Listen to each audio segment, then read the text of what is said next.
Hola, hola, yo soy Gena y bienvenidos a un nuevo video.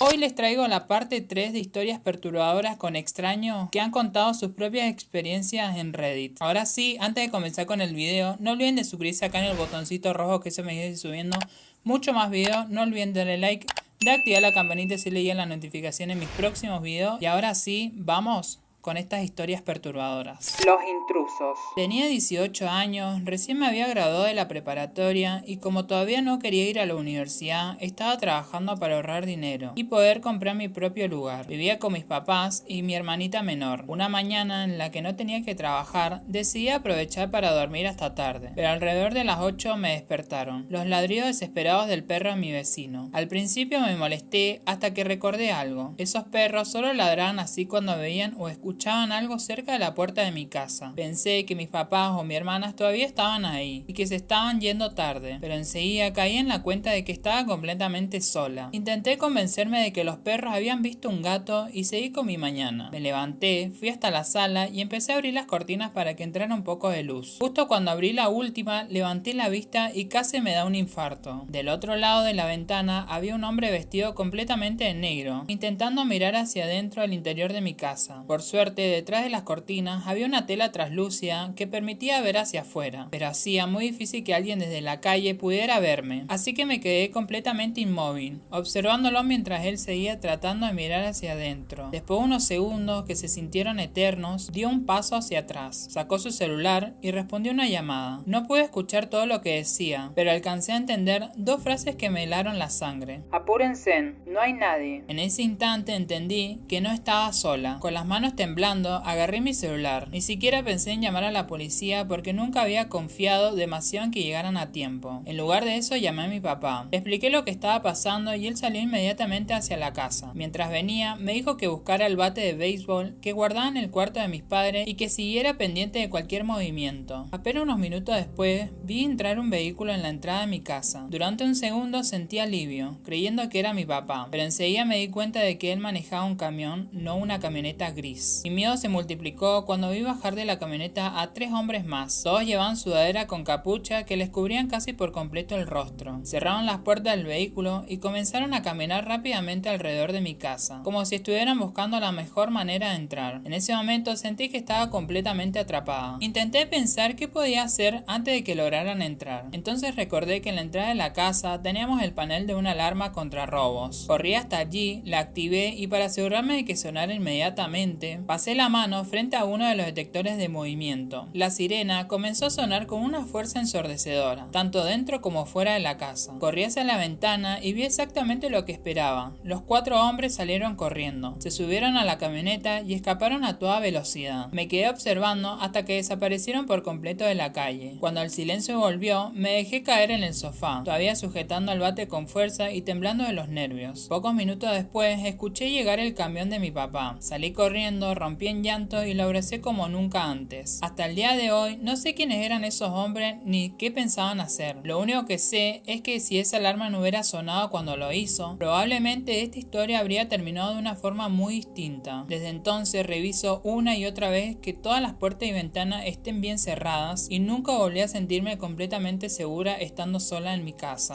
No le digas a extraños cómo te llamas. Esto pasó cuando tenía 16 años. Mis papás estaban divorciados y ese día estaba en la casa de mi mamá, que quedaba en una zona bastante alejada, en el campo. Había ido al supermercado con mi tía y cuando estábamos llegando a la entrada de la casa, un auto rojo entró justo detrás del nuestro. Mi tía y yo seguíamos sentadas dentro del auto mientras el conductor se acercaba a la ventana. Apenas lo vi, sentí una sensación muy extraña. No sabía explicar por qué, pero había algo en él que me ponía la piel de gallina. Era muy pálido y no dejaba de mirarme fijamente, como si me estuviera analizando. Nos dijo que se había perdido y que estaba buscando un gimnasio en el pueblo de al lado. Lo raro era que ese gimnasio quedaba prácticamente al lado del supermercado del que acabamos de salir, justo en dirección contraria a donde estábamos. Aún así, le di las indicaciones. Después de agradecerme, no se fue. Se quedó mirándome fijamente y me preguntó si nos conocíamos. Le respondí que no. Entonces me dijo su nombre, como esperando que eso me hiciera reaccionar, pero volví a decirle que nunca lo había visto. Hubo unos segundos de un silencio muy incómodo, hasta que me preguntó cómo me llamaba. Por los nervios nervios, terminé diciéndole mi nombre. Apenas lo hice, me arrepentí. Él sonrió y dijo algo como: entonces sí, definitivamente no nos conocemos. Volvió a su auto y se fue. Mi tía y yo comentamos lo raro que había sido todo, pero tratamos de no darle demasiadas vueltas. Empezamos a bajar las bolsas del supermercado y llevarlas hasta la casa. Desde la cocina podíamos ver perfectamente la entrada y de repente sentí que el corazón se me detenía. El auto rojo había vuelto. Mi tía salió de nuevo y me contó después de que el hombre ya casi había llegado hasta la puerta de la casa. Le dijo que se le habían olvidado las indicaciones para llegar al gimnasio, pero las direcciones eran ridículamente simples: derecha, izquierda y otra vez derecha por la avenida principal. Mi tía, ya incómoda por la situación, se las repitió de forma seca y prácticamente lo echó del lugar. Recién cuando se fue, respiramos un poco más tranquilas. Pensé que ahí terminaba todo. Un mes después, estaba sola en la casa de mi papá. Como estaba aburrida, publiqué en Facebook algo como: estoy sola en casa de mi papá.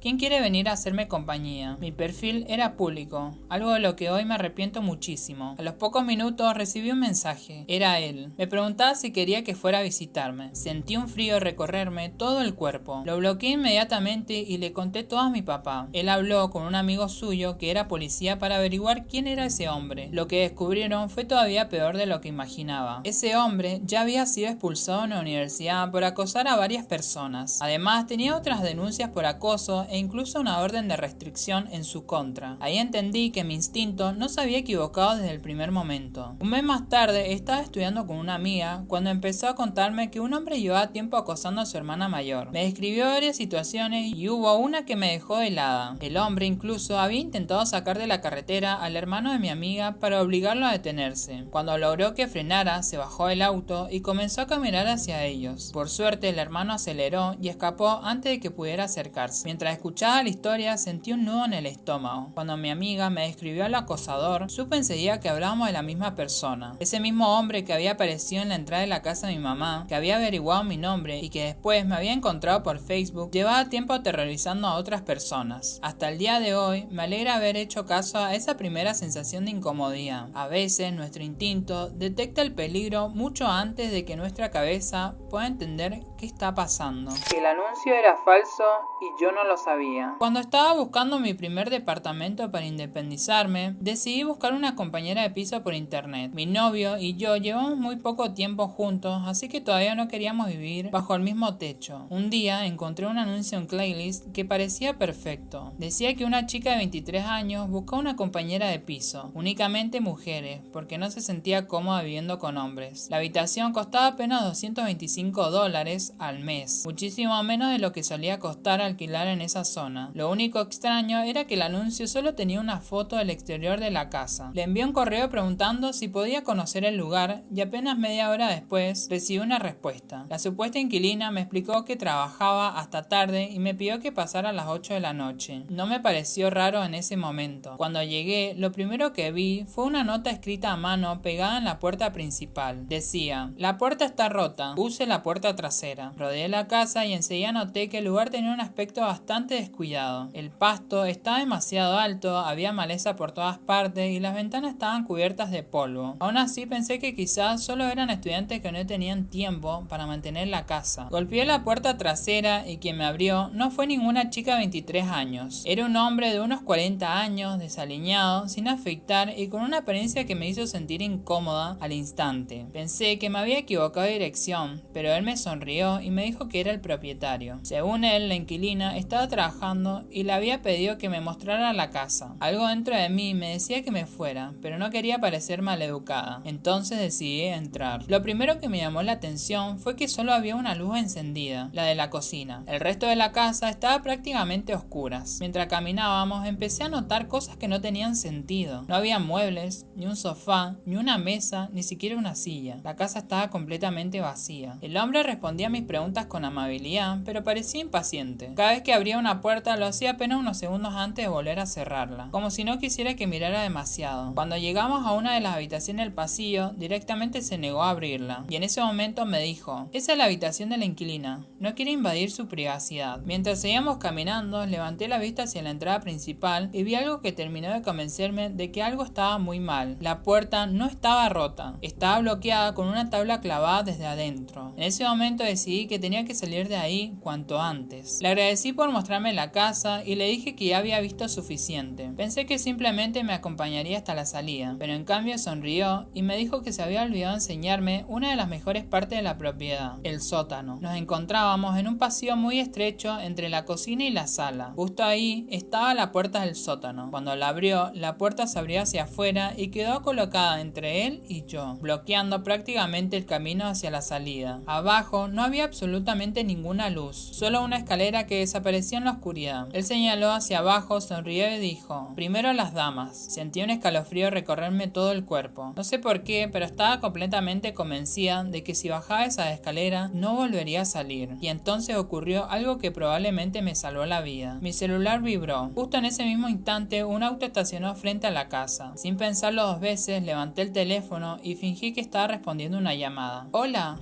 ¿Llegaste? Perfecto. Salgo por la puerta de atrás para abrirte. Tienes que ver esta casa. Ni siquiera esperé una respuesta. Guardé el celular, le sonreí al hombre como si nada pasara. Me disculpé y salí por la puerta trasera. En cuanto estuve afuera, corrí hasta mi auto, cerré las puertas con llave y me fui de allí lo más rápido que pude. Cuando llegué a casa le conté todo a mi mamá y a mi novio. Los tres coincidimos que la situación había sido demasiado extraña, así que llamamos a la policía. Cuando los agentes fueron a investigar, el anuncio de Craigslist ya había desaparecido. Lo que descubrieron fue todavía más perturbador. La casa llevaba más de 6 meses embargada y completamente abandonada. Nadie vivía allí legalmente. El hombre que me había mostrado la casa estaba ocupándola ilegalmente. La habitación que se negó a enseñarme era donde él dormía. Estaba llena de mantas sucias, comida podrida y basura. Pero lo más perturbador era que todas las paredes estaban cubiertas con páginas arrancadas de revistas subidas de tono. Sin embargo, el peor descubrimiento estaba en el sótano. En la mitad de la escalera había tendido un hilo de pescar casi invisible, colocado justo a la altura de las piernas, como para hacer tropezar a cualquiera que bajara sin verlo. El sótano estaba completamente vacío, excepto por varias mantas viejas, el mango de una escoba envuelto con correas de cuero y una caja llena de distintos tipos de cintas adhesivas. Nunca encontraron una explicación para todo aquello, pero yo sí saqué una conclusión. Ese día estuve a solo una decisión de bajar esas escaleras. Estoy convencida de que si lo hubiera hecho, probablemente nadie habría vuelto a verme. Así que nada, gente, hasta acá llegan estas historias perturbadoras con extraños de Reddit. Espero que les haya gustado. No olviden de suscribirse acá en el botoncito rojo, que se me viene subiendo mucho más videos. No olviden darle like, de comentar también acá abajo, obviamente, qué otras historias ustedes quieren que yo les traiga acá de experiencias paranormales. Hay muchas historias en Reddit, pero bueno, ustedes me lo comentan acá abajo y yo lo voy a estar trayendo en un próximo video. Y si ustedes tienen historias también así con extraños perturbadores o experiencias paranormales, me lo dejan acá en los comentarios y yo lo voy a estar leyendo. Así que nada, gente, hasta acá llega el video y nos vemos en un próximo. Chao, chao.